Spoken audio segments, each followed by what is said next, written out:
Okay. Well, I am going to start, even though we don't have tons of people.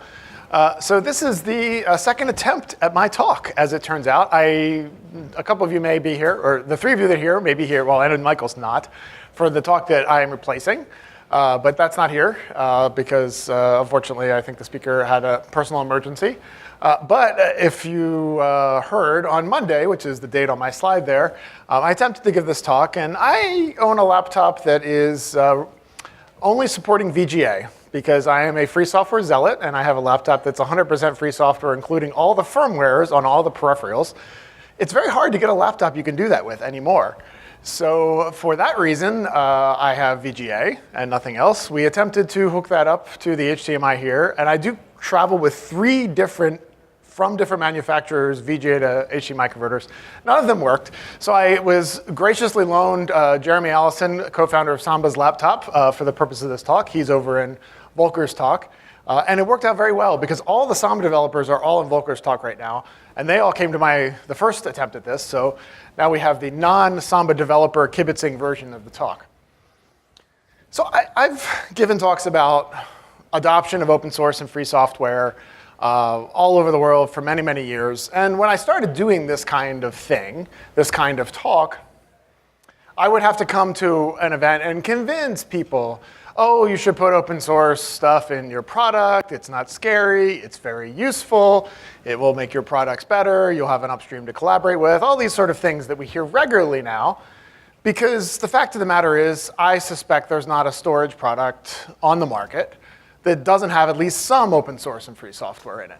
And if you're somebody who builds storage for your own data center probably has lots of open source and free software in it. The fact that FLOSS is now everywhere and in every device is, on balance, a very good thing. But it's also kind of a fad to do open source now. It is a fad term without a doubt. And every fad has certain downsides to it.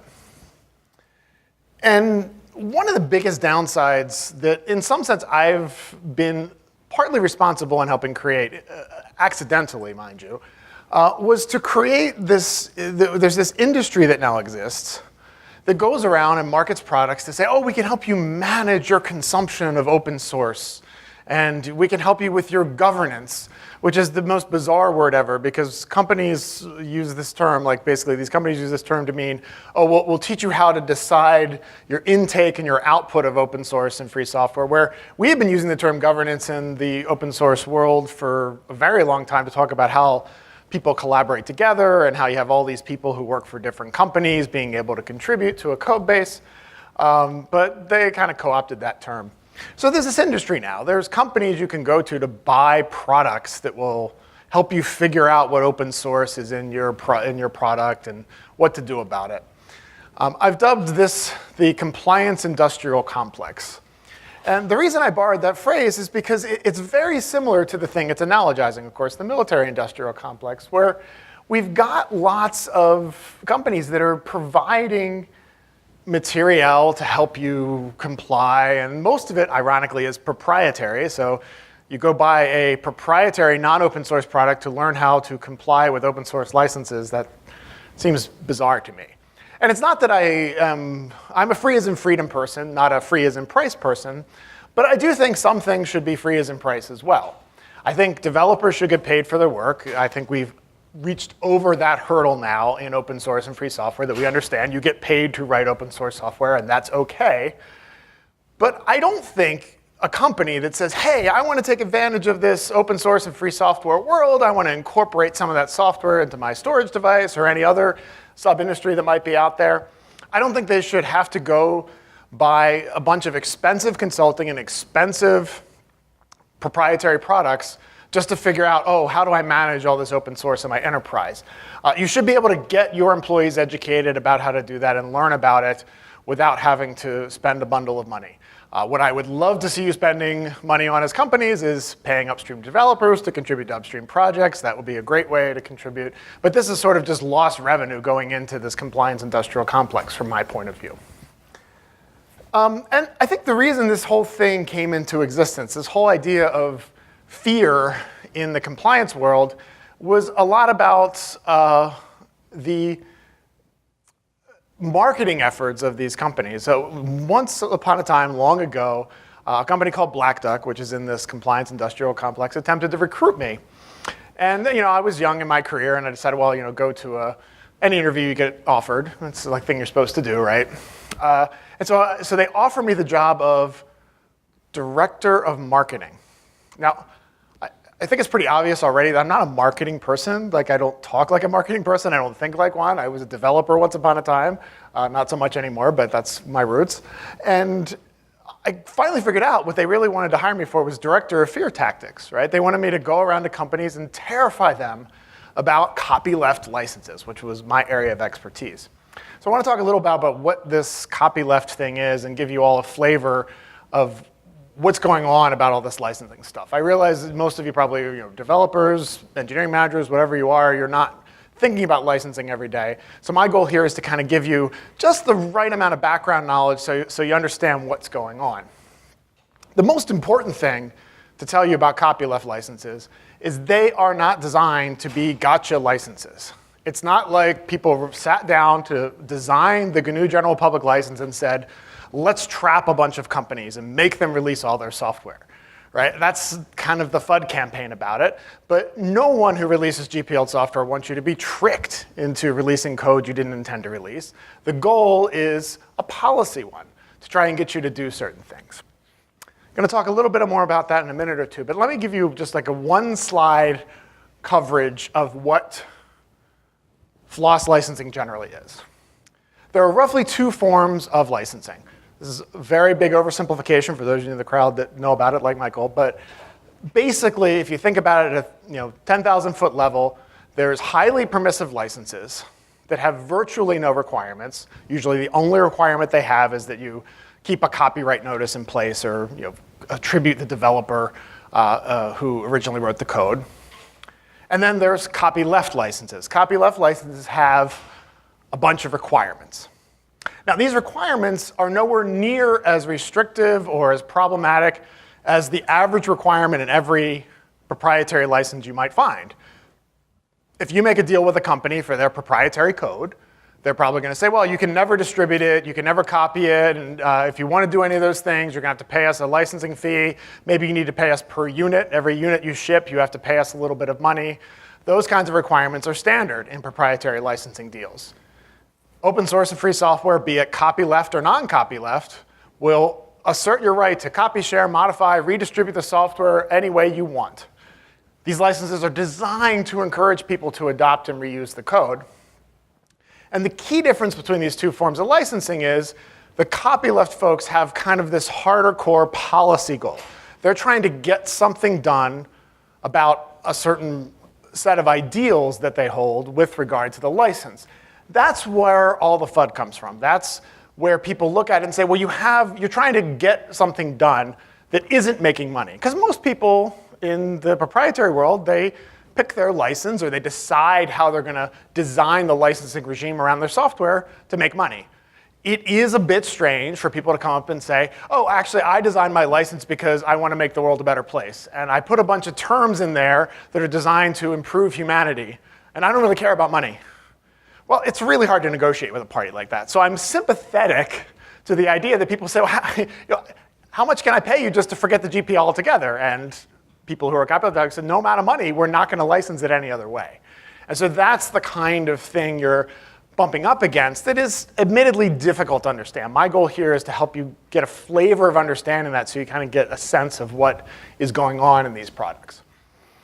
So the policy goal that copyleft licensing is trying to get is to guarantee these 4 freedoms of free software.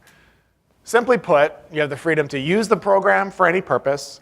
You have the freedom to modify it, to customize it for your own use. You have the freedom to copy and share it with other people. And you have the freedom to share your modified versions, post your patches, share your improvements.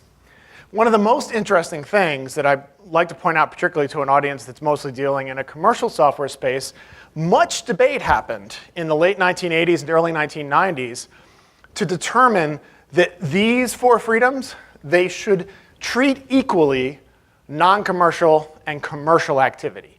In other words, that if you want to copy the software for money, which we would often call selling it, you should be allowed to do that. If you want to copy the software to share it with your friend for no charge, you should also be allowed to do that. If you want to modify the software for a client who's going to pay you to do it, you should be allowed to do that. If you want to modify the software because you're an altruist and you just want to share improvements with other people, you should be allowed to do it.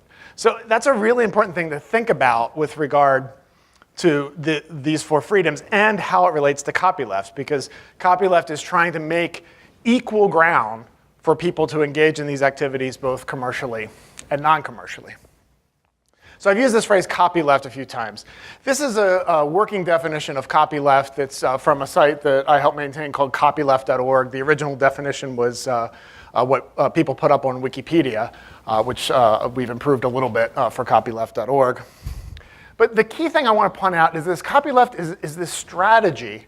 It's a plan to try and maximize the amount of software in the world that gives people those 4 freedoms, the right to copy, share, modify, and redistribute the software.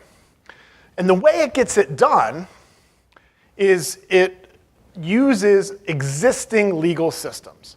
So you could imagine one way to approach open source and free software would have been to lobby Congress in the US, say, to make proprietary software illegal, which is not completely an asinine idea, because proprietary software is only legal because the Constitution allows Congress to create these monopoly systems if Congress deems it useful to promote progress in science and the useful art. So it could turn out that maybe, I would argue, proprietary software doesn't actually promote progress, and I might be supportive of my idea. But of course, it's a completely politically unviable idea. Proprietary software is never going away. So what copyleft did as a concept was say, well, we have this existing legal regime, copyright, which is the primary system that governs software. I'm fibbing a little bit in that because there are lots of legal systems that interact with software, but the primary one that interacts with software is copyright. And copyleft attempts to use a copyright license to chase those policy goals of making a world where people can share and copy and improve software. So that's the fundamental idea behind copyleft. I used to talk a lot about how copyleft is kind of like the US Constitution. It's kind of a constitution of a community about the rights and privileges that people should have. And the key thing that makes me not like that analogy anymore so much is the question of enforceability. The Constitution isn't really what's enforced. When you look at the difference between the US Constitution and the GNU General Public License, well, the preamble of the GPL looks a lot like the preamble of the Constitution, but copyleft is not just that. Copyleft is more like, in fact, I finally realized, a detailed legal statute.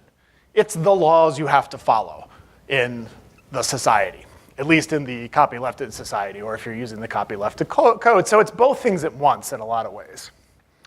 And because of that, there's some confusion. It's an extra legal system in the sense that it's not really a law. It's not like the police are going to enforce it. It's not like the executive branch of the United States, thankfully, has control of copyleft. Copyleft is actually operating completely under copyright law. So the copyright holder ends up being the person with the power to enforce. So if you're concerned, because perhaps you've heard a lot of FUD that you have to be terrified of copyleft licenses, about who's going to come, who's going to knock on my door. Well, the copyright holder is the only entity, more or less, with enough authority to come and say you've infringed their copyright. And the way that copyleft function is that if you fail to follow the terms, the requirements of the copyleft license, you lose your permission to do all those things that we talked about. You lose your permission to copy, share, modify, redistribute the software, and then the copyright holder has to give them back to you when you come into compliance with that license. So I want to briefly mention, and I don't want to focus too much on this, that I mentioned that copyleft wasn't designed to be a gotcha license. There are entities that use it that way. My best example is Oracle has acquired MySQL. Well, they acquired Sun, who had acquired MySQL a few years before. And their business model with that, you'll see MySQL is under the GPL. But they go around and say, oh, gee, I think you're violating the GPL if they happen to see you using MySQL and they would like to get money from you. And they say, well, you're going to lose your license under GPL. You really have to come buy a proprietary license for MySQL from us. So that is kind of a gotcha scenario. And I would consider that kind of abusive use of copyleft. It was using it outside of its design spec, if you will. And the reason they're able to do that is because they hold absolutely all the copyrights on MySQL. Therefore, they're the only copyright holder involved. With most open source and free software works, one of two things is going on with copyright holders. Either a bunch of people hold copyright. Linux is a good example of this, where there are thousands upon thousands of different copyright holders, all of whom are bound by the GPL to each other to get permission to create Linux. So it's kind of an equal system where all copyright holders are equal, and some of them may enforce, but they can't require you to do anything other than what the GPL says, because they're also bound by copyleft themselves, bound by GPL themselves with regard to other developers. And then there are cases where a charity, like where I work, the Software Freedom Conservancy, is a copyright holder of the work, and therefore they're acting, because charities are legally required to act in the public interest. When they do GPL enforcement, they're doing it in the public interest. So what we did a couple years ago, out of concern because this existed, right? Because there are these people abusing copyleft. Software Freedom Conservancy, in collaboration with another charity called the Free Software Foundation, published this thing called the Principles of Community-Oriented GPL Enforcement. So that's a document which is not actually part of GPL or part of a copyleft license in any way. It's a list of, here's what we do as a public charity when we see people violating the GPL. These are the principles we uphold, and includes things like making sure you don't prioritize getting money from someone over getting them to comply with the license, that you fairly try to educate people about how to do the license correctly, because that's really the goal of copyleft, is you want organizations to get involved with a copyleft project and contribute to it upstream and become part of its community. That's the real goal. So I haven't said a thing really about network attached storage or the storage industry at all. So the way I see it, there are two places that the storage industry interacts with copyleft in a regular way. First is that many devices that are storage devices run Linux. Linux is under a copyleft license called the GPL version 2. And therefore, if you have Linux in your product or you have Linux in your organization, which probably all of your companies do at some level or another, you have the issue of making sure you comply with the GPL on Linux. The second spot where the storage industry interacts with copyleft quite a bit is through the Samba project. Now, all the Samba developers right now are over in Volker's talk, so we can talk about them without them being here. Although Samba is a member project of the Software Freedom Conservancy, and therefore they're kind of part of us. So we handle, at the Software Freedom Conservancy, the compliance issues related to Samba. So we also do enforcement for Linux. Now, Linux is not a member project and part of the Conservancy in the way Samba is. We have a sub-project called the GPL Compliance Project for Linux developers, where a small but important group, I should say, of copyright holders, that huge group of copyright holders I was talking about in Linux, a group of them have affiliated with Conservancy and have asked us to act on their behalf to enforce the GPL. And similarly, the Samba developers have asked us as part of their membership in the Conservancy to do that for them. So I've spent a lot of years looking at compliance. This is my first time coming to SDC, but I've looked at compliance issues in the network attached storage and the storage industry generally for a very long time.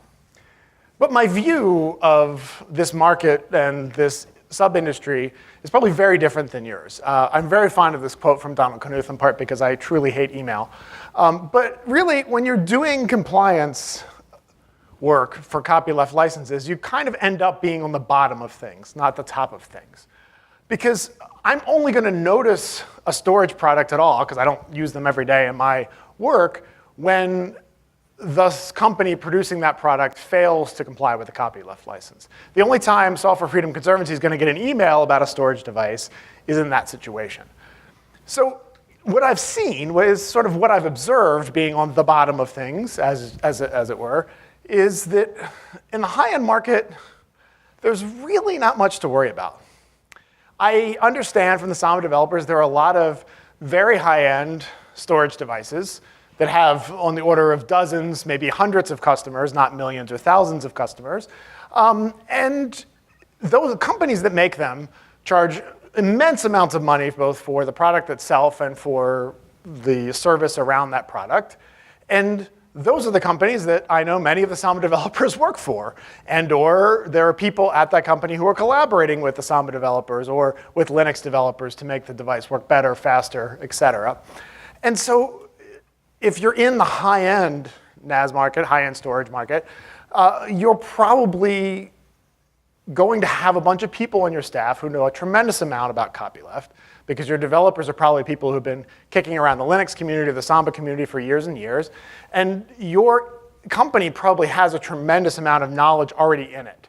Now, you may not be utilizing that as much as you can. I really do encourage companies to talk to their developers. I think one of the biggest mistakes that corporate lawyers make with regard to open source and free software licensing is they just go on their own to try to figure them out themselves and don't talk to the developers who have been dealing with this stuff for a lot longer. And the fact of the matter is, both versions that are in regular use of the GPL, version 2 and version 3, were primarily written for developers to understand more than lawyers. The GPL v3 has more of a balance, but ultimately it's a developer's license more than it's a lawyer's license, and developers tend to do better at understanding it. Now, it's not that there has never been a GPL violation in the high-end storage market. I know about a few. As part of our principles of community-oriented enforcement, we don't shame people except as a last resort if they don't come into compliance. So I'm not going to name anybody because, frankly, the high-end market is a small community, and everybody kind of knows everybody. And if someone actually enters the market, which has happened in the past, and try to violate the GPL, well, somebody notices and they start raising issues. And these vendors are not fly-by-night operations. If somebody's going to make storage devices for giant companies, big banks or whoever it is, their only reason for entering the market is they want to spend decades in that market. They don't want to produce a product, sell it, and be out of the business in 6 months after they run away with profit, like the fly-by-nights I'm going to talk about in a minute. So these high-end vendors have to learn fast. They learn what they're supposed to do with regard to the GPL. They talk to the developers. So in the rare situation where somebody in the high-end market violates, at least with regard to Samba, well, what happens is Jeremy Allison, the co-founder of Samba, gives them a call. As he likes to say, the first talk is free, and he comes and gives them a presentation about how to comply with the GPL and how to become an upstream Samba developer and how to get your engineers engaged with the community. And in every case I'm aware of, this has more or less been resolved through that mechanism. And it's certainly our preferred model. The goal of GPL is not to scare people, as I keep saying. It's to get people engaged in upstream. And so if a high-end vendor is receptive to Jeremy coming, giving a talk and getting them engaged, which in my experience they always have been, this is exactly what we've been looking for. And I think it relates to the issues that I mentioned before earlier. There's a lot of sophistication. The engineers on staff care about the upstream, and they want to hire the people in the upstream. Now, I mentioned that I really do live on the bottom of things. So I don't really get these reports. Jeremy gets the reports about the high-end violations in the rare case when they happen. What I get is random emails from somebody who goes into Fry's or Best Buy and buys a $200 little thing off the shelf, and it turns out to violate the GPL. In fact, I invited my dad to, because I go to conferences a lot to speak, and I invited my dad to come with me so he could go to Europe, because he hadn't been to Europe except once before in his life. And I bought one of those little devices to share a network connection. If you're in a hotel and you want to put two devices on the same network connection, has two wireless cards in it. Turns out I plug it in, and not only is it violating GPL on Linux, because it's a Linux-based device and there was no source code, but for some reason they added a little SD slot and they put Samba on it. So it was basically a very, very low-end network-attached storage device. You could put an SD card and share things between computers, but it had Samba on it. It was violating the GPL. And there are products all over the market like this. And that's where we see just an unending number of GPL violations all the time. Now, I'm not saying that, I'm sure some of you probably work for some of these folks who will sell a small network-attached small business storage device at a Fry's. I'm not saying all of you are violating the GPL. And there are ones that do the right thing. The message I want to deliver to those of you doing the right thing is that these fly-by-night companies that violate the GPL, they're just free riding on your work, right? You're doing the right thing, you're contributing upstream to Linux, you're making sure you hire the right people to get Linux to work right on your device, get Samba to work right on your device, put it on the market, and then somebody is just getting that upstream work, putting on their device, not complying with the GPL, not investing in the larger ecosystem, and ripping you off. So that's why I think compliance is a very good thing for companies that are doing the right thing. It's been bizarre to me to see the amount of politics we have in our industry where companies that would never, ever, ever consider violating the GPL are desperately trying to stop people like me from enforcing the GPL. From my point of view, if you're sure to comply with the GPL, you want people out there enforcing the GPL because you want to make sure that your competitors are not getting away with violating the license. You're required to share all your source code. You're required to do all these things that crazy people like me say are important policy goals. Your competitors should be similarly required to do that. An unregulated industry is not good for anyone. So I've kind of, over the years, reverse engineer what's happening. Now, some of this might be wrong because I don't work in your industry, so I'm guessing various things that I think are happening. I think that, generally speaking, if you're sending somebody to this conference, you want to do your own engineering, right? Just by default, like if many of you are engineers, you're engineering managers, you want to know what's on your firmware. You're not going to take a system on a chip vendor and say, yeah, just give me whatever you got, I'll shove it in my box, I'm not even going to vet it. I really doubt anybody at this conference would find that an acceptable way to put a product to market. And it's a really bad idea generally. But there are these manufacturers. I've heard about these trade shows. I've never been to one. You go to Shenzhen, there's just like giant convention halls filled with companies. Every company has their own little board with their own little firmware with whatever special features they have, and you can sort of pick and choose, and you can become, as I've been told by GPL violators I've talked to, become a white box manufacturer of pretty much any electronics device you can imagine overnight just by sourcing one of these. The weird thing that's happened is the companies that in China that are doing this, they're just like taking some firmware from somewhere, probably elsewhere in the world, putting it in their device, making a few quick modifications, not complying with the GPL, and then shipping it to someone else. So the GPL violation kind of goes all the way around the world, where they just through all these little system-on-a-chip manufacturers.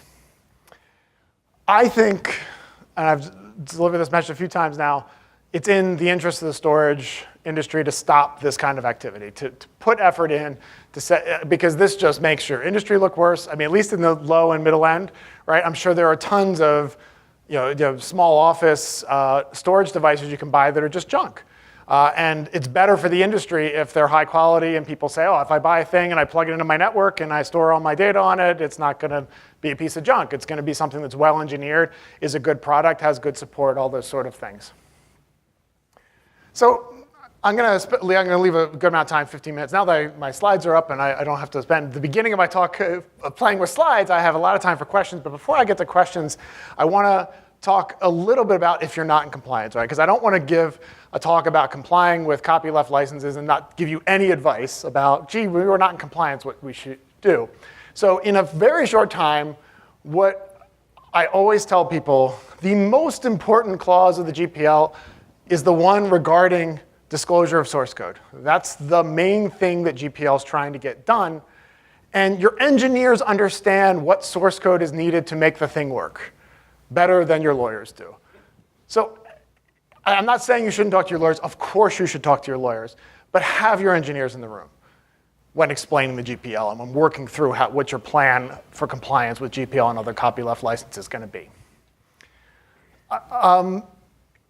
It turns out that the most time we spend trying to get compliance with the GPL is about technological issues. It's about source releases that won't build. The most important requirement of the GPL, and it's in both GPL v2 and GPL v3 under different words, is the requirement for complete corresponding source code, which we often abbreviate CCS.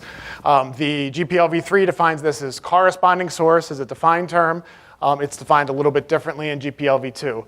But in both licenses, that's what's the most important thing. And when someone tries to sell you a product to help you comply, what they're probably trying to sell you is a tool to scan your code base for occurrences of the phrase GPL and copies of the licenses and code that is known to be licensed under GPL. I don't see any compliance problems out in the wild that would be fixed with that. The compliance problems I see are this. The source code doesn't build. You made that offer for the source code with your product like the GPL told you to. The source got shipped to the customer and the source did not build. That's the most fundamental compliance problem I see. And the reason is pretty simple. It's because that's what GPL was trying to do. Our whole idea with Copyleft is to help people get those 4 software freedoms. So the goal is, hey, when I get a device that has GPL software in it, I actually want to make real world use of those freedoms. I want to be able to recompile the software. I want to be able to reinstall a version. I want to be able to reinstall a version with my modifications in it. Now, it's not that you're required to make every possible modification perceivable to work correctly on your device, but you have to at least be able to build it and install it. And if you can't build it and install it without modifying the source, i.e. get the exact same binary or a roughly equivalent one, then it's not in compliance with the GPL. So this is how corresponding source is defined in GPL v3. And it's basically the things I've been saying. But notice it says code needed to generate, install, and run. You have to be able to take the source code you got, compile it, install it.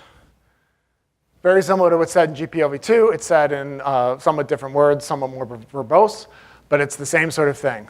The source code for all modules contained, and the scripts used to control compilation and installation of the executable.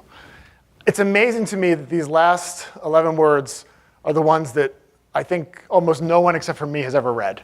Because people are completely surprised when I tell them GPL v2 requires that. But it's right there in the text of GPL v2. The scripts used to control compilation and installation of the executable. Now, I admit, knowing whether those scripts are right and work, it's somewhat of an I'll know it when I see it kind of test. Because when we are in a compliance scenario where we've done GPL enforcement, we try to build it and install it. And if it doesn't build or install, we say it's wrong and it fails to meet the requirements. Now, it doesn't mean it has to be the best possible installation scripts. It doesn't mean they have to look good. One of the problems we sometimes have is engineers say, well, that build system looks so bad, I don't want anybody to see it, right? Well, GPL requires you to show it, and there's lots of bad code in the world, and there's lots of bad code that actually works. So it's not that bad. I think there's a very simple solution that I've been advocating for, at this point, for a decade and a half, that almost no one uses. And pretty much any smaller companies have a hard time with, but any company of any sufficient size has this option. Not every developer works on every product. All you got to do at the end of the process, make sure you have that source release that's required by GPL, hand it to an engineer who didn't work on the product, and say, build and install this. And if they can't do it, you're violating the GPL, period. There's no question in my mind. If they can do it, you're probably in pretty good shape. You might have little minor violations on the fringes, but it's not going to be a complete disaster that you can't recover from. So that's really what I encourage you to do. Find that other engineer, have them build it before you ship the product. So one of the things we did a couple years ago, people used to bother me, because there are so many examples of just barely complying with the GPL, just getting across that line. People would say, well, show me an example of somebody who's done a great job at it. And it took me 20 years to find somebody, but I found somebody who was doing a great job at it finally. So that URL, compliance.guide/pristine-example, that goes to a part of a larger work called we call it the Copyleft Guide. But that's the chapter that kind of discusses this perfect example of really good compliance and sort of tells you how they engineered the product, how we checked it to verify it was in compliance, all that sort of thing. So it really gives you an insight into what kinds of things we do when we enforce copyleft licenses, and also what good companies do when they say, I really want to take this seriously, I really want to make sure I do this right, what should I think about while I'm designing the product? The guide is huge, however. It has tons of, it starts at the very beginning. The early parts of it just sort of say kind of the principal ideas of like why copyleft came into existence. It talks about each section of the GPL, how it works. We actually just updated it today with, those of you that follow the Linux community know there's a debate about whether you can revoke the GPL once you've granted the GPL license. The short answer is you cannot. It's an irrevocable license. But we added a whole bunch of text just last night to talk about that, since it's a active area of debate this week in the GPL community.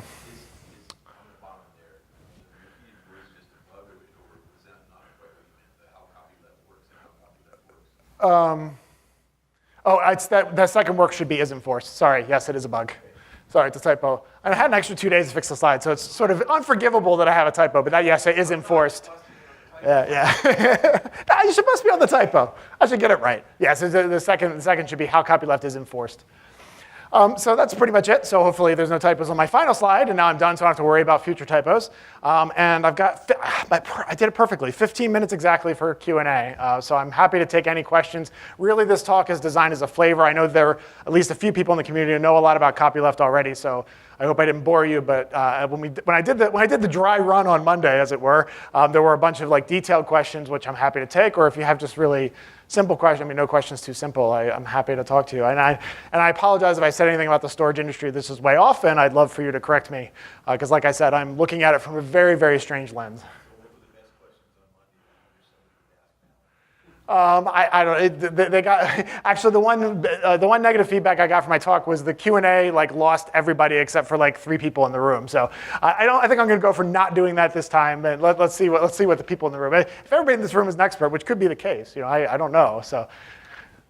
I've got a real question. It's a problem that I encountered in a previous life when I was founding CTO of FLOSS, and we were shipping NFS connection, which was I don't remember which license it was, but the Debian package said it's subject to a single license, and it said whatever it was. When you actually examine the source code and all the packages it's dependent on, it was actually subject to no less than like 193 different licenses. And then we paid a lawyer to spend at $400 an hour, probably 80 hours, to untangle this mess and figure out what do we actually have to do. What do these licenses say that we should be doing? Let me put it that way. Not what we have to do. What do the licenses say we should do to be compliant? Which, at the end of the day, was that kind of this, because there's no way I think you can be compliant with 190 licenses simultaneously. Probably. How do we, like, do you have any recommendations on how to solve this kind of problem? Because that seems like a waste, like talking about the compliance industrial process or whatever you call it. Seems like it's running a waste of money. It is. On innovation. I agree. Exactly. Right. So the question was there was a product in, I just want to repeat this for the recording. There was a product that had that they wanted to incorporate into the product they were shipping. It had 193 different licenses. They originally got it upstream from Debian, which said it is under this license, but if they looked in detail at the source code, they found 193 different license texts and had to pay a lawyer a lot of money to figure out how to comply with all of them. And the question is, could I even comply with all of them and all that sort of thing? So one of the reasons I make that simplification I made on an earlier slide about there's roughly 2 types of licenses, I admit it's an oversimplification, but not that much of one. I would suspect, especially since you said it was something related to NFS, I would suspect it's under all non-copyleft licenses. I would guess. Some of it was GPL. Okay. Okay, so he's saying actually some of it was GPL, right? Okay, so here's the thing. There's another way to cut licenses through the z-axis.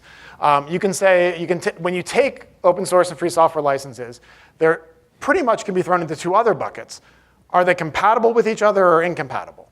And as it turns out, all the non-copyleft licenses, so the 3 clause, 2 clause BSD, Apache, MIT, those are just all compatible with each other. And what that means is you're permitted under the copyright rules, which is what these licenses operate under, to combine all that code together into a single copyrighted work, and you can simultaneously comply with all the terms of all the licenses. I'm going to talk a little bit more about that in a second.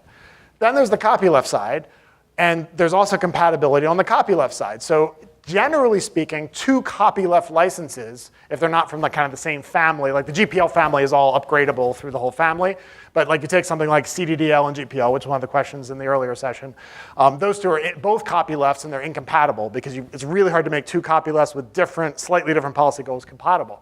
But as it turns out, if you only had GPL family licenses plus a bunch of these 2 clause, 3 clause BSD, Apache, yada, yada, yada, generally speaking, especially if it's GPL v3, you can make all of them together, combine the work. The final license is usually GPL because that's kind of the strictest license among them all. And all of those other licenses are compatible with GPL, generally speaking. I should note the Apache license is compatible with v3, but not v2. That's a little weird wrinkle in there. So there are issues there. And I agree with you completely that I don't want to see companies spending tremendous amounts of money on lawyer time, on compliance industrial complex products. And that's sort of the niche that these companies got into of saying, oh, I'll help you scan these code bases. And that's why they're so obsessed with code scanning tools, because the fear of what your company had, your startup was like, oh my gosh, there's all these licenses, we're building our product on this, we got to do something. A couple of pieces of good news. One, there's a completely GPL'd code scanning tool you can use called FLOSSology, which was originally developed by HP. It's been improved by lots of other companies. Siemens has put a lot of work into it. Dozens of other companies have contributed. And that scanning tool, which I've used regularly, and we even use it in our compliance work, is completely reasonable and catches all those different things. And we'll give you a list of those 193 licenses in one screen that you can click through. And if you hire a lawyer that actually knows open source already, they could go through those 193 licenses in a matter of a couple of hours and actually tell you what all the compliance requirements are. They're straightforward.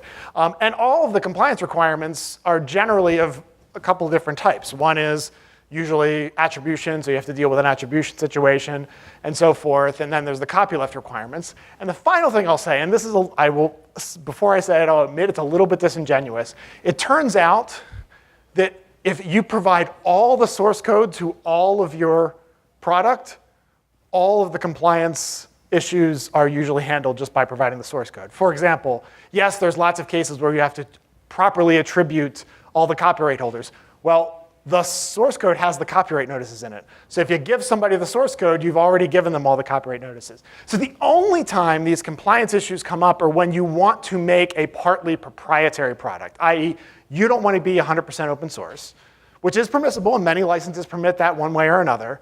But compliance gets harder when you have a mixed proprietary and open source product. And that part, as a free software activist, I don't mind that so much. If the tax is being paid by people because they want to make something proprietary, I am fine for that tax to exist. In fact, I'll be really frank, I would love it to be astronomically high such that everybody just open sourced everything and we'd be done, right? so I'm a little less sympathetic, but even that said, there are a tremendous amount of freely available tools out there, also open sourced, that can help you with this. And it's really a question of finding the right expertise to hire, because what happens a lot of times is there are lawyers out there who are just trying to generate billable hours. And there are both types. There are lawyers who want to break into open source, and they will bill you the time to educate themselves when they should have been able to answer it quickly. And there are lawyers out there who inflate problems and tell you, oh my gosh, there's so much work here, there's so much risk, you gotta be so careful. The fact of the matter is the risk is relatively minimal. If you fail to comply with a license and you're truly serious about doing the right thing, somebody like me is going to come along and say, you didn't comply. I'm going to tell you a list of 10 things you have to do to fix it. You'll do the 10 things and we're done, right? And so the risk is not like you're going to lose millions of dollars or you're going to have to release every line of code you ever wrote in your life or all these kind of FUD things you hear. So I think the situation is better, and I suspect this happened at a time when the things were at its worst as far as that issue. Probably like, I'm going to guess it was like the late 2000s when this happened. More recently? Yeah. Yeah, yep. Obviously, our investors care, right? Yep. People can't take away a bunch of the software. Mm-hmm. I mean, I appreciate your viewpoint on that would be an awesome world. The other part seems to be that's challenging. To use open source is you sort of have to plan for the worst of the stated kind of actions that can happen if you're in non-compliance. Mm-hmm. Mm-hmm. And sometimes this is, you have to release your source code, right? For a proprietary software company, disaster or tech. Mm-hmm. I mean, you see it in another way, obviously. Companies see that. That's certainly a Mm-hmm. hindrance. But the other is, some of the licenses are, you must stop using it. Mm-hmm. Like if you're not in compliance, we can take it away. Correct, and copyleft licenses have that term, but Which is great, because that's how you make sure that there is the enforcement, right? But that means that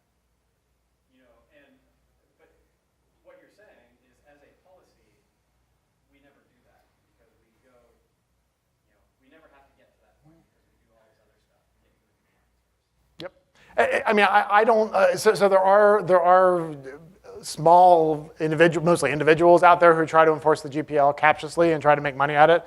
They're not really being successful.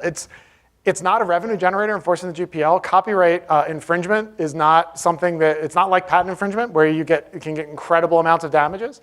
So it's not a profitable thing to do. I'm not afraid of people are talking about copyright trolls. And if you look at who talks about that, it's law firms who sell services to help you comply with open source. It's all about, yeah. So that's who's talking about that, right? And it doesn't really happen, but they're saying it's going to happen with open source, and that's why you need to pay this law firm lawyer $500 an hour to come look at the code because, oh my gosh.